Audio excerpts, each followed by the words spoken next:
It's okay to take a break from your art. I know on social media, people always like to pretend money isn't an issue. Pursue your dream, quit your job, live your dream life. Okay. People also like to talk about moving in your parents to save your money in your early 20s. Okay, but what if that's not an option for you? For me, as a first-gen immigrant, I didn't have that luxury to move in with my parents. Within the year of me graduating from college, my mom had to pack up her things and move back to South Korea to take care of my grandparents. These are real situations people deal with. Art school in general does a really terrible job setting people up for real life success. I distinctly remember reaching out to my professors and asking about like career problems and questions. 99% of the times, the professors don't have the answer because they're also not doing it either. They're not making full-time income from their art. Their full-time job is teaching professors. Always had this idea that artists who are active and seemingly successful, they somehow crack the code. Until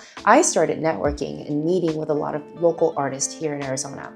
There was this one particular artist that I ran into. I asked him like, so how did you make this transition of doing this art thing full time? And he was like, no, I still have a full-time job as a graphic designer. And just, it kind of shattered all this like stories that you get fed, because he was seemingly like a very like successful artist in my book. He was working with like Phoenix Art Museum, Tucson Art Museum, like all these like big established museums and galleries. I'm telling you this now, so 20-something-year-olds and recent grads don't beat themselves up for not prioritizing art. If you got bills to pay next month, you gotta prioritize that. If you have families that need your support, you gotta prioritize that. A lot of the so-called successful artists in their time and in the history books had their major breakthrough in their career in their 30s and 40s and beyond. We just don't talk about that as much, and we always like to focus on the youngest person to have a major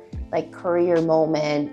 Like that's what media always love to focus on, but the reality is not that. I didn't have like a big sister or a mentor or anybody to like tell me the reality of making it in the art world, and ended up resenting myself and my creativity altogether. I don't want that to happen to you. So go take care of the thing that you need to take care of right now. Art can wait.